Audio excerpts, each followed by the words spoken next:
सभी को नमस्कार। एक बार पुनः स्वागत है आपका हमारे YouTube चैनल पर। तो साथियों, आज हम इस वीडियो में अध्ययन करने वाले हैं प्रारंभिक शिक्षा पूर्णता प्रमाण पत्र परीक्षा 2023 की दृष्टि से इम्पोर्टेंट कक्षा 8 का सामाजिक विज्ञान का यह 9वां प्रश्न पत्र है जो RSERT उदयपुर द्वारा जारी किया गया है। और यह आपके वार्षिक परीक्षा 2023 की दृष्टि से बहुत ही ज़्यादा वेरी इंपॉर्टेंट होने वाला है। यह प्रश्न पत्र आपको 2.5 घंटे में हल करना है तथा इसका जो पूर्णांक होगा यानी कि कुल 80 अंक का ये पेपर होगा। तो साथियों, वीडियो शुरू करने से पहले अगर आप हमारे चैनल पर नए हैं, चैनल को सब्सक्राइब जरूर कीजिएगा तथा बेल आइकन जरूर प्रेस करें ताकि मेरा जब भी नया वीडियो आप तक नोटिफिकेशन सबसे पहले पहुंचे। शुरू करते हैं सामाजिक विज्ञान का यह प्रश्न पत्र। देखते हैं खंड अ। इसके तहत देखते हैं क्वेश्चन नंबर 1। इतिहासकारों ने अंग्रेजी शासन द्वारा तैयार रिकॉर्ड का प्रयोग किया। तो इसका जो सही आंसर होगा वह इतिहास के अध्ययन हेतु। नेक्स्ट क्वेश्चन है, हुडा सम्मेलन की अध्यक्षता किसने की? तो हुडा सम्मेलन की अध्यक्षता महाराणा जगत सिंह द्वितीय ने की। यह आपके एग्जाम की दृष्टि से बहुत ही ज़्यादा इंपॉर्टेंट क्वेश्चन है। जो हुडा सम्मेलन है वो 17 जुलाई 1734 को आयोजित हुआ। आपको यह भी बता दें कि हुडा सम्मेलन क्यों आयोजित हुआ, क्योंकि दक्षिणी भारत के जो मराठा थे वो उत्तरी भारत की ओर बढ़ रहे थे, अपने साम्राज्य का विस्तार कर रहे थे। इस वजह से हुडा सम्मेलन आयोजित किया गया तथा इसकी अध्यक्षता की महाराणा जगत सिंह द्वितीय। नेक्स्ट क्वेश्चन है, वर्ष 2011 की जनगणना के अनुसार भारत की जनसंख्या है। तो सही उत्तर होगा वह 121 करोड़। नेक्स्ट है, पर्यटन का अर्थ है। पर्यटन का जो अर्थ है वह है भ्रमण हेतु जाना। सही उत्तर होगा द। नेक्स्ट 5 नंबर क्वेश्चन, सामाजिक न्याय हेतु आवश्यक है। तो सामाजिक न्याय हेतु कानून बनाना, कानूनों को लागू करना तथा जन चेतना, तीनों ऑप्शन सही। नेक्स्ट है, बेटी बचाओ बेटी पढ़ाओ योजना का मुख्य उद्देश्य क्या है? तो बेटी बचाओ बेटी पढ़ाओ योजना का जो मुख्य उद्देश्य है कन्या भ्रूण हत्या को रोकना। अगला खंड ब के तहत सबसे पहले अपन देखते हैं सुमिलित करों से संबंधित क्वेश्चन आएंगे। तो इसके तहत है भारत स्वतंत्रता। तो भारत को स्वतंत्रता मिली थी 1947 को। कुमंतु कृषि, काटो और जलाओ, प्राच्यवादी शिक्षा, संस्कृत भाषा में तथा बाल विवाह कानूनी अपराध हैं। इसको आपको मिलान करना है। नेक्स्ट है आगे रिक्त स्थानों से संबंधित जो क्वेश्चन आएगा इसके अंदर प्रश्न नंबर 3 देखते हैं। संविधान के अनुसार सरकार के अंग विधायिका, न्यायपालिका तथा कार्यपालिका हैं। यहाँ पर ध्यान रखना, न्यायपालिका तथा कार्यपालिका आएगा। नेक्स्ट है अगला, ग्राम पंचायत का प्रमुख सरपंच होता है तथा ग्राम पंचायत का कार्यकाल जो है 5 वर्ष का होता है। नेक्स्ट है, प्राकृतिक संसाधन प्रकृति से प्राप्त होता है तथा वन खनिज प्राकृतिक संसाधन हैं। नेक्स्ट है 6 नंबर क्वेश्चन, आदिवासी शब्द का मूल अर्थ है मूल निवासी तथा ये जंगलों में निवास करते हैं। नेक्स्ट अगला है, जनसंख्या वितरण को जन्म दर या मृत्यु दर कारक प्रभावित करते हैं। यहाँ पर जन्म दर आएगा, यहाँ मृत्यु दर आएगा। इस प्रकार आपको पूर्ण करना है। साथियों, आप हमारे चैनल पर बने रहे तथा वीडियो को शुरू से लेकर अंत तक पूरा देखें। आपको सिर्फ मेरे चैनल पर जो संपूर्ण सॉल्यूशन है इस पेपर का मिलेगा और कहीं नहीं मिलेगा। देखते हैं खंड स जिसके तहत लघुत्तरात्मक प्रश्न आएंगे। तो जो पहला क्वेश्चन है, प्लासी का युद्ध किन किन के मध्य हुआ था? तो यहाँ पर प्लासी का युद्ध जो है बंगाल के नवाब सिराजुद्दौला तथा ईस्ट इंडिया कंपनी के मध्य हुआ था। यहाँ पर तारीख आपको बता दें 1757 को हुआ था। नेक्स्ट है, 19वीं सदी से पूर्व आदिवासी समूह में प्रचलित आर्थिक गतिविधियाँ कौन सी थी? तो 19वीं सदी में पूर्व आदिवासी लोगों में झूम खेती करते थे, कुछ शिकारी व संग्राहक थे तथा कुछ जानवर पालते थे। तो यहाँ पर ये 3 पॉइंट बना करके आपको लिखना है। नेक्स्ट है अगला क्वेश्चन, प्राच्यवादी शिक्षा के समर्थक विद्वानों के नाम बताइए। तो यहाँ पर जो प्राच्यवादी शिक्षा के समर्थक विद्वानों के नाम में सबसे पहला आता है विलियम जोन्स का, नेक्स्ट आता है हेनरी थॉमस कोलब्रुक का तथा थर्ड आता है नथानियल हॉलरेड का। नेक्स्ट है अगला क्वेश्चन, जो 17वीं शताब्दी के भारतीय सूती वस्त्रों की कोई 2 विशेषताएं बताइए। तो जो सूती वस्त्र थे 17वीं शताब्दी के अंदर यानी कि सबसे उम्दा क्वालिटी के सूती वस्त्र भारत में बनते थे तथा जो शानदार कारीगरी का नमूना थे भारतीय सूती वस्त्र। नेक्स्ट है 1857 की क्रांति के क्या कारण थे? तो 1857 की क्रांति के जो कारण थे, सबसे प्रमुख कारण था ईस्ट इंडिया कंपनी की विस्तारवादी नीति। यानी कि ईस्ट इंडिया कंपनी भारत में आकर के व्यापार से अपना साम्राज्य बढ़ाते हुए पूरे देश को अपने कब्जे में ले लिया, ये विस्तारवादी नीति।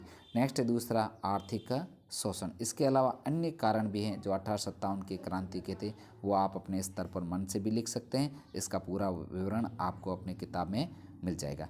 नेक्स्ट है स्थायी बंदोबस्त क्यों असफल रही। तो स्थायी बंदोबस्त, इससे कृषि के उत्पादों के भाव बढ़ गए, जमींदारों की आमदनी बढ़ गई, इस वजह से स्थायी बंदोबस्त प्रथा असफल रही। नेक्स्ट है 11 नंबर क्वेश्चन है जो गैर परंपरागत ऊर्जा स्रोत क्यों महत्वपूर्ण है। कोई दो गैर परंपरागत ऊर्जा के उदाहरण दीजिए। तो यहाँ पर जो गैर परंपरागत इन स्रोतों के प्रयोग से पर्यावरण में प्रदूषण नहीं फैलता है। गैर परंपरागत ऊर्जा स्रोत कभी खत्म नहीं होने वाले संसाधन हैं, जैसे पवन ऊर्जा, ज्वारी ऊर्जा, सौर ऊर्जा तथा बायोगैस। यानी कि ये जो ऊर्जा के गैर परंपरागत स्रोत हैं ये कभी भी खत्म नहीं होने वाले हैं। बहुत ही अच्छा क्वेश्चन है। नेक्स्ट आगे है कृषि से आप क्या समझते हैं। कृषि से प्राप्त कोई दो उत्पादों के नाम बताइए। तो साथियों कृषि का अर्थ बताना है आपको। तो कृषि एक प्राथमिक क्रिया है। फसलों, फलों, सब्जियों, फूलों को उगाना और पशुधन कृषि में शामिल हैं तथा कृषि के उत्पाद गेहूँ है, चावल है, और भी आप अपने हिसाब से कृषि से जो प्राप्त होता है जैसे गन्ना है, अन्य आप लिख सकते हो। नेक्स्ट है 13 नंबर क्वेश्चन उद्योगों की अवस्थिति को प्रभावित करने वाले कारकों का वर्णन कीजिए। तो उद्योगों की अवस्थिति को प्रभावित करने वाले जो कारक हैं, मोस्ट इम्पॉर्टेंट क्वेश्चन है, जैसे कच्चा माल है, श्रम है, पूंजी है, बाजार, जल, विद्युत, भूमि, परिवहन तथा संचार, ये उद्योगों की अवस्थिति को प्रभावित करते हैं। नेक्स्ट है सरकार द्वारा संचालित कोई दो योजनाओं के नाम बताइए। तो सरकार द्वारा संचालित दो योजनाएं राष्ट्रीय खाद्य सुरक्षा मिशन योजना तथा प्रधानमंत्री फसल बीमा योजना, ये जो है सरकार द्वारा संचालित योजनाएं हैं। नेक्स्ट है राजस्थान के प्रमुख वृहत उद्योगों के उदाहरण दीजिए। तो राजस्थान के वृहत उद्योगों में सबसे पहला नाम आता है सूती वस्त्र उद्योग तथा अगला आता है सीमेंट उद्योग। यानी वृहत उद्योग यानी कि जो बड़े स्तर के उद्योग होते हैं जिसमें पूंजी की अधिक लगाई जाती है तथा श्रम अधिक मात्रा में चाहिए होता है। तो सूती वस्त्र उद्योग, सीमेंट उद्योग तथा गन्ना या शक्कर उद्योग भी इसमें आ सकता है। नेक्स्ट है राजस्थान के दुर्गों की सुरक्षा की तो क्या प्रबंध किए जाते थे। तो उत्तर है सुरक्षा की दृष्टि से दुर्ग ऊंची पहाड़ियों पर, गहरी नदियों के किनारे अथवा मैदानी भागों में बनाए जाते थे। इससे तो दुर्ग बनाए जाते थे। नेक्स्ट अगला पश्चिमी राजस्थान में जनसंख्या घनत्व पूरी राजस्थान की अपेक्षा कम है, कारणों को स्पष्ट कीजिए। तो यहाँ पर पश्चिमी राजस्थान कठिन भौगोलिक परिस्थितियों और आधारभूत सुविधाओं की कमी के कारण जनसंख्या घनत्व कम है, क्योंकि पश्चिमी राजस्थान में जो भौगोलिक परिस्थितियाँ हैं वो जनसंख्या के अनुकूल नहीं है, पानी की कमी है और आधारभूत सुविधाओं की भी कमी है, इस वजह से यहाँ पर जनसंख्या कम है। अगला जो क्वेश्चन है धर्मनिरपेक्षता से आप क्या समझते हैं। तो यहाँ पर धर्मनिरपेक्षता का अर्थ आपको लिखना है, यानी धर्म को राज्य से अलग रखना ही धर्मनिरपेक्षता कहा जाता है। नेक्स्ट है स्वतंत्र न्यायपालिका से क्या तात्पर्य है। तो स्वतंत्र इसका अर्थ यह होता है कि न्यायपालिका कार्यपालिका तथा विधान पालिका के दखल से पूर्णतया स्वतंत्र है, यह स्वतंत्र न्यायपालिका कहलाती है। नेक्स्ट है अगला क्वेश्चन सरकार किस प्रकार के सामाजिक न्याय को प्रोत्साहन देती है, कोई दो उदाहरण दीजिए। तो सरकार है जो गरीब तबके के लोगों हेतु कानूनों का निर्माण करती है, उनको मुख्य धारा में जोड़ने हेतु आरक्षण का प्रावधान प्रदान किया गया है, यह सामाजिक न्याय हेतु प्रोत्साहन देती है इस प्रकार सरकार। नेक्स्ट है सरकार द्वारा नागरिकों को दी जाने वाली कोई दो जन सुविधाएं बताइए।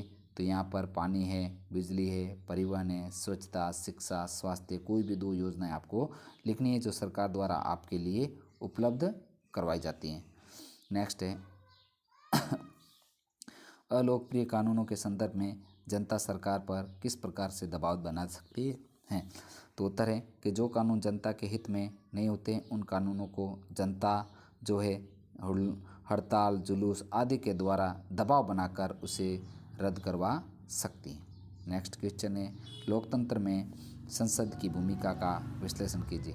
तो लोकतंत्र में संसद द्वारा कानूनों का निर्माण किया जाता है, संसद द्वारा राष्ट्रीय सरकार का चुनाव किया जाता है और सरकार को नियंत्रित करना, मार्गदर्शन देना और जानकारी देना ये संसद का कार्य होता है। नेक्स्ट है अगला क्वेश्चन राजस्थान के मानचित्र में निम्न जिलों को भरिए। तो यहाँ पर जो राजस्थान के मानचित्र का हम अलग से एक वीडियो लेकर आएंगे। तो यहाँ पर जिलों को आपको भरना है, तो कोटा, डूंगरपुर तथा सीकर। तो यहाँ पर आपको राजस्थान के नक्शे के तहत यहाँ पर कोटा का स्थिति आती है, यहाँ पर डूंगरपुर है तथा यहाँ जयपुर के पास में सीकर है, ये जयपुर। यहाँ पर हम इसके लिए अलग से वीडियो लेकर आएंगे। नेक्स्ट आगे क्वेश्चन जो खंड द के तहत है अहुआ विद्रोह का वर्णन अपने शब्दों में कीजिए तथा 1857 की क्रांति की असफलता के कारण दीजिए। तो यहाँ पर हम 1857 की क्रांति के असफलता के कारणों का विवेचन करेंगे। आप अपने हिसाब से औवाकी विद्रोह का वर्णन भी अपने शब्दों में कर सकते हैं, लेकिन हम यहाँ पर ये करेंगे। तो 1857 की क्रांति के असफलता जो कारण है, सबसे पहला कारण है कि क्रांति का समय से पूर्व प्रारंभ हो जाना। क्रांति की शुरुआत कुछ सीमित स्थानों से हुई। कुशल व संगठित नेतृत्व का अभाव, क्रांतिकारियों में आपसी तालमेल का अभाव, क्रांतिकारी शासकों से सहयोग नहीं मिल पाना, क्रांतिकारी को शासकों के द्वारा सहयोग नहीं मिल पाना भी एक बहुत बड़ा असफलता का कारण था। क्रांति का अलग अलग समय पर शुरू हो जाना तथा राजा महाराजाओं द्वारा सहयोग न मिलना, इस प्रकार ये जो प्रमुख थे 1857 की क्रांति के कारण थे। इस वजह से क्रांति असफल हुई। नेक्स्ट है अपराध की जांच में पुलिस की भूमिका का वर्णन कीजिए। तो अपराध की जांच में पुलिस की भूमिका महत्वपूर्ण है। तो पुलिस की भूमिका गवाहों के बयान दर्ज कराना, सबूत दर्ज कराना, जले हुए घरों की तस्वीर लेना तथा हमले में शिकार महिलाओं की डॉक्टरी जांच करना। तो पुलिस की भूमिका यह होती है कि सबसे पहले वो गवाहों के बयान दर्ज करती हैं। नेक्स्ट है अगला क्वेश्चन है मृदा संरक्षण के उपाय बताइए और वनों से क्या लाभ है, विस्तारपूर्वक समझाना है। तो यहाँ पर हम मृदा संरक्षण के उपाय लिखते हैं। यहाँ पर इसका जो मृदा संरक्षण के जो उपाय हैं देखते हैं। किताब में ये आपके जो मिल जाएगा, इस प्रश्न का उत्तर है। बहुत ही अच्छे तरीके से बताया गया है कि मृदा संरक्षण कैसे किया जाता है। तो इसके जो प्रमुख पॉइंट हैं, मल्च बनाना सबसे पहले, फिर नेक्स्ट है वेदिका फॉर्म, समोच्च रेखी जुताई, रक्षक मेखलाएँ तथा समोच्च रेखी रोधिकाएँ तथा चट्टान बांध का निर्माण तथा बीच बीच की फसल को उगाना। तो ये प्रमुख रूप से है जो मृदा का संरक्षण के उपाय ये हैं। नेक्स्ट है अगला जो क्वेश्चन है जन राष्ट्रवाद से आप क्या समझते हैं, विस्तारपूर्वक समझाइए तथा भारत के स्वतंत्रता संग्राम में महात्मा गांधी की भूमिका की विवेचना कीजिए। तो यहाँ पर गांधी जी की भूमिका की विवेचना वाला सवाल हम कहते हैं, बहुत ही इंपॉर्टेंट सवाल है ये, देखते हैं। तो 1915 में गांधी जी जब दक्षिण अफ्रीका से लौटे, 1919 में रॉलेट एक्ट के खिलाफ सत्याग्रह को शैतान की करतूत का 13 अप्रैल 1919 को अमृतसर पंजाब एक्ट के विरोध में जनरल डायर द्वारा गोलीबारी की गई तथा 1920 में गांधी जी द्वारा असहयोग आंदोलन प्रारंभ किया गया, जिससे विदेशी विकड़ों की हलवे जलाई गई। हजारों लोगों को कॉलेज छोड़कर आंदोलन में कूद पड़े। 1922 में चोरी चोरा कांड के बाद असहयोग आंदोलन वापस ले लिया गया तथा 1930 में सविनय अवज्ञा आंदोलन प्रारंभ किया गया महात्मा गांधी द्वारा तथा 1942 में महात्मा गांधी द्वारा भारत छोड़ो आंदोलन प्रारंभ किया गया तथा जिसके तहत करो या मरो का नारा दिया गया तथा संपूर्ण देश के अंदर महात्मा गांधी का मतलब देश को आज़ाद कराने के लिए योगदान है। गांधी जी को जेल में डाल दिया गया तथा उसके बाद 15 अगस्त 1947 को महात्मा गांधी के प्रयासों से तथा देश को आज़ाद करना पड़ा। तो साथियों, इस प्रकार हमने इस वीडियो में जो कक्षा 8 का सामाजिक विज्ञान का यह जो नमूना प्रश्न पत्र है जो RSERT उदयपुर द्वारा जारी किया गया है का अध्ययन किया है। साथियों, यह प्रश्न पत्र आपके लिए बहुत ही ज़्यादा महत्वपूर्ण है तथा इसको अच्छे से आप क्लियर कीजिए। तो आज का वीडियो कैसा लगा? वीडियो अगर अच्छा लगे तो वीडियो को ज़्यादा से ज़्यादा लाइक तथा शेयर कीजिए ताकि हमें मोटिवेशन मिलता रहे। मिलते हैं अगले नेक्स्ट वीडियो के साथ में, तब तक के लिए धन्यवाद।